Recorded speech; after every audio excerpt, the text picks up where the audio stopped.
दोस्तों, बहुत सारे लोगों के मन में एसआईपी विड्रॉल के बारे में बहुत सारे कंफ्यूजन है। तो आज हम आपका सारा कंफ्यूजन दूर कर देंगे। आज हम आपको बताएंगे कि आप एसआईपी से पैसा कितने दिन बाद निकाल सकते हैं, कितना पैसा निकाल सकते हैं और पैसा कैसे आपके बैंक अकाउंट में आएगा, वो सब कुछ स्टेप बाय स्टेप बताएंगे। और किन फंड्स में पैसा आप जल्दी नहीं निकाल सकते, वो सारा चीज हम आपको बताएंगे। आपका सारा कंफ्यूजन एसआईपी इन्वेस्टमेंट से लेकर आपके पैसा आपके बैंक अकाउंट में आने तक सारा कंफ्यूजन आज हम आपका दूर कर देंगे। एसआईपी विड्रॉल से सारा जो भी आपका कंफ्यूजन है वो सब कुछ हम आपका आज इस वीडियो में दूर करेंगे। तो ये वीडियो बहुत ही इंपॉर्टेंट होने वाली है, तो इस वीडियो के लास्ट तक बने रहें। दोस्तों, ये जानने से पहले कि आप एसआईपी से कितने दिन बाद पैसा निकाल सकते हैं, कितना पैसा निकाल सकते हैं और कैसे पैसा निकाल सकते हैं, आपको यह जानना जरूरी है कि ऐसे कौन से 3 कैटेगरी के फंड्स होते हैं जिसमें पैसा आप नहीं निकाल सकते। आप सही सुन रहे हैं, कुछ ऐसे कैटेगरी के फंड्स भी हैं जिसमें लॉक इन पीरियड होता है, उसमें आप पैसा तुरंत नहीं निकाल सकते। उसमें पैसा आपका एक पर्टिकुलर टाइम के बाद ही आप उसमें पैसा विड्रॉ कर सकते हैं। तो पहले हम उस फंड के बारे में उस कैटेगरी के फंड के बारे में बात कर लेते हैं। उसके बाद हम आपको बताएंगे कि आप कैसे पैसा अपने बैंक अकाउंट में एसआईपी से निकाल सकते हैं। ठीक है, हम ऑफलाइन की भी बात करेंगे, ऑनलाइन की भी बात करेंगे। कैसे आप ऑनलाइन पैसा निकालेंगे, कैसे आप ऑफलाइन पैसा निकालेंगे, आपका जैसे मर्जी वैसे हम आज आपको दोनों तरीका बताएंगे, ऑफलाइन एंड ऑनलाइन। तो आप अपने हिसाब से पैसा निकाल पाएंगे फ्यूचर में। तो चलिए सबसे पहले हम बात कर लेते हैं कि ऐसे कौन से 3 कैटेगरी के फंड्स हैं जिसमें आप पैसा तुरंत नहीं निकाल सकते। तो वो 3 कैटेगरी है। पहला कैटेगरी है ईएलएस टैक्स सेविंग फंड। आपने सुना होगा ईएलएसएस टैक्स सेविंग फंड के बारे में। इसमें लॉक इन पीरियड होता है दोस्तों, इसमें 3 साल का लॉक इन पीरियड होता है। जब आप इन्वेस्टमेंट करते हैं इस कैटेगरी के फंड में तो 3 साल तक आप पैसा अपना नहीं निकाल पाते। ठीक है, ये हुआ पहला कैटेगरी का फंड। चलिए दूसरा कैटेगरी का फंड बताते हैं, वो है रिटायरमेंट फंड। कुछ ऐसे रिटायरमेंट फंड्स होते हैं जिसमें लॉक इन पीरियड 5 साल का होता है, उसमें भी आप पैसा तुरंत नहीं निकाल पाएंगे। आपका जब लॉक इन पीरियड खत्म हो जाएगा, यानी कि 5 साल का पीरियड खत्म हो जाएगा, तभी आप पैसा निकाल पाएंगे। और तीसरा फंड होता है सीजीएफ फंड, मतलब चिल्ड्रन गिफ्ट फंड, सीजीएफ इसे शॉर्ट फॉर्म में कहते हैं। इसमें आप पैसा 5 साल के बाद ही निकाल पाएंगे, या तो बच्चे का उम्र 18 साल हो जाए या 5 साल के बाद आप निकाल पाएंगे। तो इस 3 फंड्स को छोड़कर बाकी जितने भी कैटेगरी के फंड्स हैं वो सब में पैसा आप कभी भी निकाल सकते हैं, कभी भी पैसा आप निकाल सकते हैं, ये 3 कैटेगरी के फंड्स को छोड़ के। आप समझ लीजिए आपने इन 3 कैटेगरी के फंड्स में इन्वेस्ट नहीं करके बाकी फंड्स में इन्वेस्ट किया है, तो उसमें आप कभी भी, मतलब अगर आपने समझ लीजिए अगर आपने आज इन्वेस्टमेंट किया है उसमें, अगर आपको कल पैसे की जरूरत पड़ रही है तो कल आप रिडीम कर सकते हैं।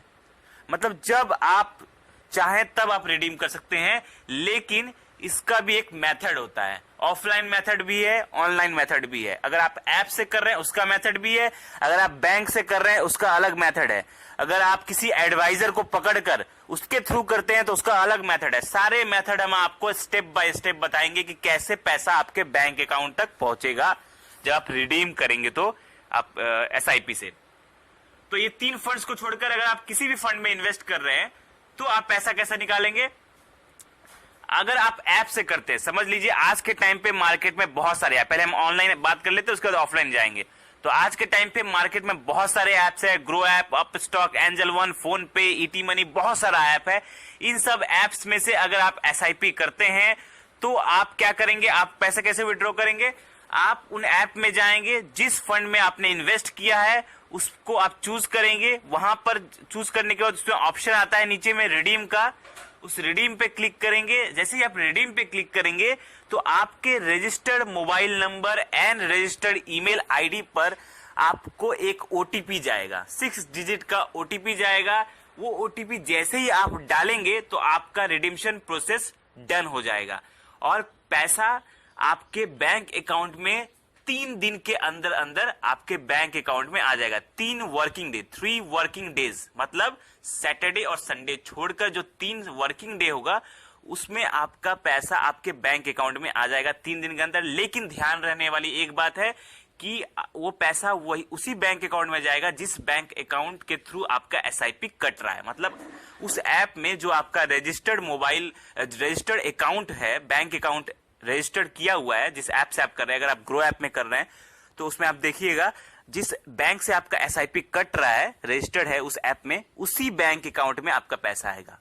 ऐसा नहीं अगर एक आदमी का 3-4 अकाउंट है तो किसी और अकाउंट में नहीं जाएगा, उसी अकाउंट में जाएगा जिस अकाउंट से आपका एसआईपी कट रहा है। ठीक है, ये पहला कंफ्यूजन आपका दूर हो गया। अगर आप किसी भी ऐप से करते हैं तो सारे ऐप का यही मेथड है, चाहे आप किसी भी ऐप से करें, ग्रो ऐप से करें या फोन पे, ईटी मनी, अपस्टॉक, किसी भी ऐप से कर रहे हैं तो इसका यही मेथड है। चलिए अब हम बात करते हैं ऑफलाइन की। अगर कोई बैंक से एसआईपी करता है या किसी एडवाइजर के थ्रू एसआईपी करता है तो वो कैसे पैसा रिडीम करेगा अपने बैंक अकाउंट में। तो इसका दोस्तों 2 प्रोसेस है। एक तो अगर आप किसी बैंक से करते हैं तो आपको अपने फोलियो नंबर के थ्रू पैसा विड्रॉ करना पड़ेगा। आप क्या करेंगे, उसमें एक रिडीम्पशन स्लिप मिलता है। ठीक है, वो रिडीम्पशन, अगर आप ऑफलाइन में पहले बात कर लेता हूं, रिडीम्पशन स्लिप आपको वहां पे भरना पड़ेगा, अपना फोलियो नंबर, अपना पैन कार्ड, अपना नाम, सब कुछ डिटेल में भरना पड़ेगा, फंड का नाम, सब कुछ भरने के बाद आपको वो एएमसी के ऑफिस में, मतलब समझ लीजिए अगर आप एसबीआई का म्यूचुअल फंड, एसबीआई के किसी म्यूचुअल फंड में इन्वेस्ट कर रहे हैं तो उसका अलग एक ऑफिस होता है, वहां पर आपको स्लिप जमा करना पड़ेगा अपना डॉक्यूमेंट के साथ, अपना जेरोक्स, जो भी आपका डॉक्यूमेंट है, पैन कार्ड, ये सब के साथ आपको स्लिप जमा करना पड़ेगा और तब वो आपको वेरिफिकेशन के बाद आपको पैसा आपके बैंक अकाउंट में डिपॉजिट कर देंगे। ये हुआ पहला ऑप्शन, आप उनके ऑफिस में जाके कर सकते हैं। ठीक है, दूसरा ऑप्शन ये हुआ कि अगर आप आप इसमें भी ऑनलाइन कर सकते हैं। कैसे, आप जाएंगे उनके, और अगर आप एडवाइजर के थ्रू कर लेते हैं, पहले ये बता देते हैं, एडवाइजर, अगर आप किसी एडवाइजर के थ्रू कर रहे हैं तो आप उस एडवाइजर को कांटेक्ट करेंगे, वो एडवाइजर आपका प्रोसेस कंप्लीट कर देगा और वो पैसा आपके बैंक अकाउंट में आ जाएगा। ठीक है, और अगर आप के पास एडवाइजर भी नहीं है, आपने बैंक से किया हुआ है और आपको समझ में नहीं आ रहा कि मैं कैसे विड्रॉ करूं, तो आप डायरेक्टली ऑनलाइन वहां से कर सकते हैं।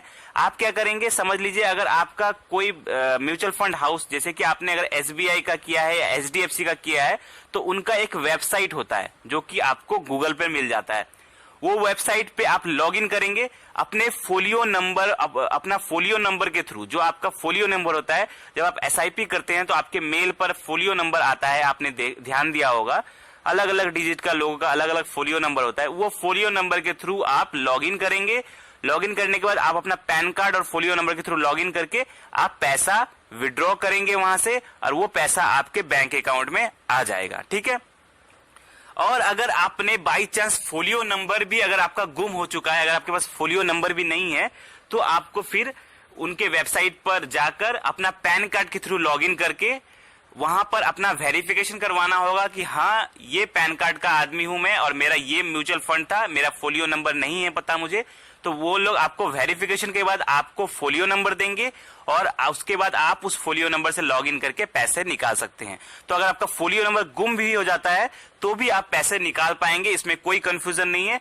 आपको आप पैन कार्ड से लॉगिन करके वहां पे आपको वेरिफिकेशन साबित करना होगा, या तो आप ऑफलाइन जाके भी कर सकते हैं उनके ऑफिस में डायरेक्टली, या आप ऑनलाइन भी वेरिफिकेशन कर सकते हैं अपने डॉक्यूमेंट को सबमिट करके। ठीक है, तो कोई भी कंफ्यूजन आपका नहीं रहना चाहिए इस वीडियो के बाद कि आप पैसा कैसे निकालेंगे। आप ऑनलाइन कर रहे हैं, ग्रो ऐप से कर रहे हैं, तो आप रिडीम करके पैसे निकालेंगे जो कि सीधे आपके 3 दिन के अंदर आपके बैंक अकाउंट में आ जाएगा।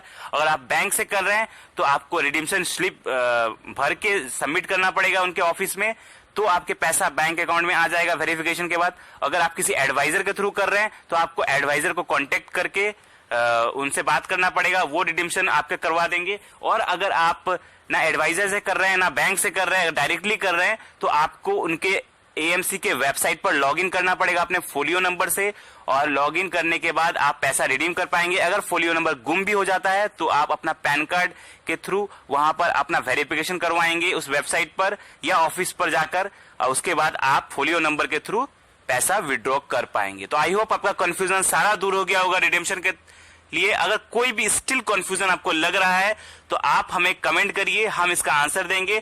और कोई भी डाउट है, कोई भी क्वेश्चन है तो जरूर कमेंट करिए। किसी भी टाइप का क्वेश्चन है आपका एसआईपी से रिलेटेड तो क्वेश्चन करें, हम उसके लिए एक प्रॉपर वीडियो बनाएंगे और हो सके तो आपका आंसर देंगे।